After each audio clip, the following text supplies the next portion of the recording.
Vox and King Beau, Part 6. How Beau Fell in Love with the Moon. One day, I asked Beau if I could draw a picture of him. King Beau was, as far as I could tell, very vain and loved having anything to do with him. This included telling stories about himself, playing games where he was the hero, and of course, portraits. I told my mother this when she asked me why there were so many drawings of the same figure around my room at playtime. While drawing the shadowy figures of the quiet place, and listening to his descriptions of his castle, it occurred to me to ask why he looked the way he did. At this point, the details of Beau's appearance are pretty vague at best for me, assuming we're not counting whatever I saw last night. But I'll try and give you what I've got. Beau was the tallest person I've ever seen, which is to say that he looked like a man. He wore dark clothes at this point. I can't tell whether they were armor or cloaks of some kind. His smile was much wider than a human's and full of sharp teeth he liked to bare and hiss with. The most interesting thing for me, though, was that his skin was very pale. So were his eyes and hair. Everything about him was devoid of color. I asked, "King, if the quiet place is so dark, why are you white?" This is the story he told me. Once the darkness decided to steal the moon. It was tired of the moon cutting through its shadows and running to get the sun every morning. So one day, it rose up and snatched her from the sky. This was long before Beau became king, and the quiet place was still very sad and very dark. The bad king didn't care about the darkness's problems, because the moonlight never shone far enough to worry him. Neither did the sun. But if there was one thing he wanted, it was to have what everyone else wanted. If the darkness was so concerned with having the moon, that meant the bad king wanted her twice as much. So he called on his strongest, fastest hunter, and demanded that the hunter bring back the moon. Obviously, the hunter was Beau. Beau set off as fast as he could fly, straight into the darkness. Even back then, he was never afraid. But he definitely didn't want to get eaten for his failure. The night was very dark because the moon was gone. Lots of people cried, and all the hunters were busy stealing the voices and toys and people everyone lost because they couldn't see anything. This helped Beau steal right away into the darkness's kingdom. No one thought anything of a hunter hunting for things, and he was very smart anyway, so he would never get caught. The darkness had locked the moon away right in the middle of its heart. It was almost impossible to navigate, and there were lots of traps and tricks Beau had to get around. Once he was captured by ugly old witches. Some were hunched and shriveled, with stringy hair and rotten teeth. Some were beautiful, but they had emptiness where their eyes should have been, and forked tongues like snakes. They said, "Little hunter, we know why you've come. We could tell the darkness now, and it would swallow you whole." He replied, "I could give you something in return. Something for your silence. Then you wouldn't have to tell, and I could continue on my way." "There's only one thing we want that you have," they said. "But if you care about your hunt so much, we will take it." Their bony claws and wicked spells tore and ripped at him. The pain was terrible, but for the hunt, Beau gave away his quickness. He continued on, though it was much slower and more difficult.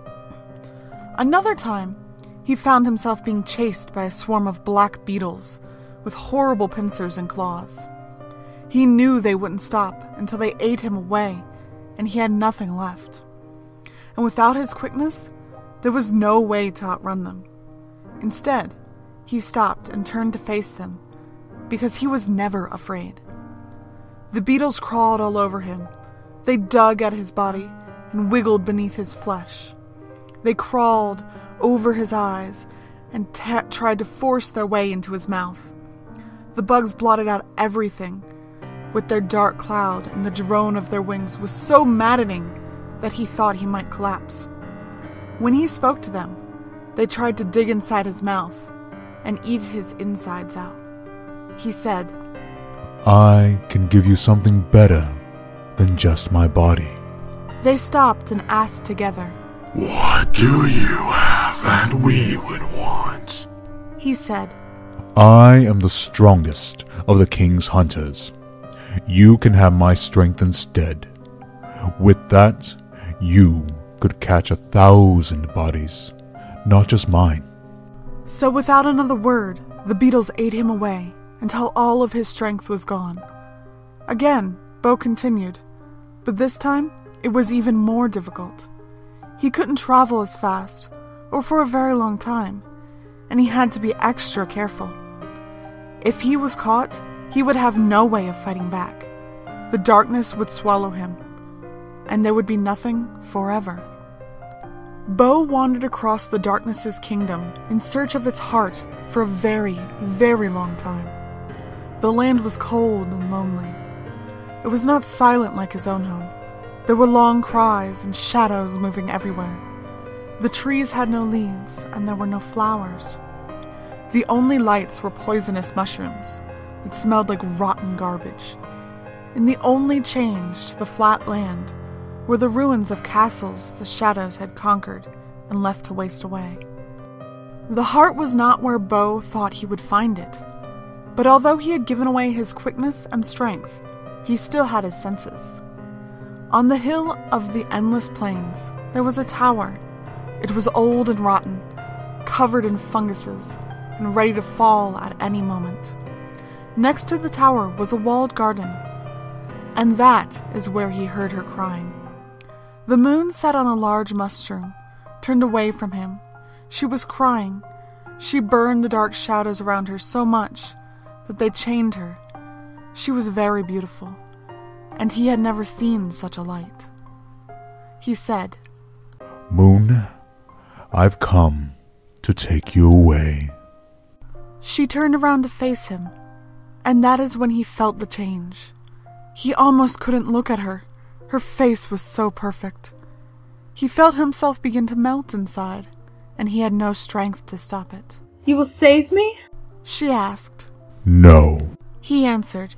He was very sad. I wish I could. I have no more quickness and no more strength. Now I think you have taken away my thoughts too.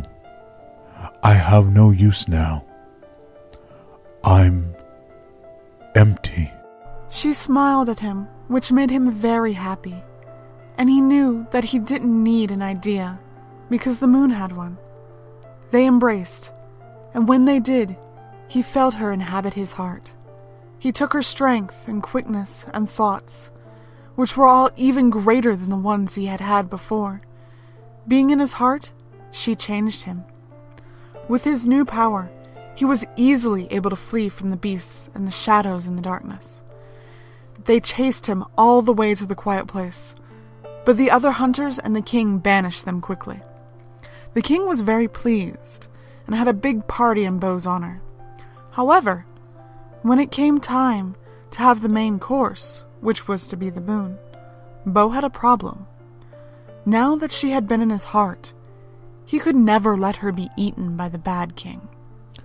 King, he said, if you eat the moon, the darkness will no longer want her. Why not? The king asked, very upset. Because she will still be gone. That is what the darkness wants. How she goes isn't important.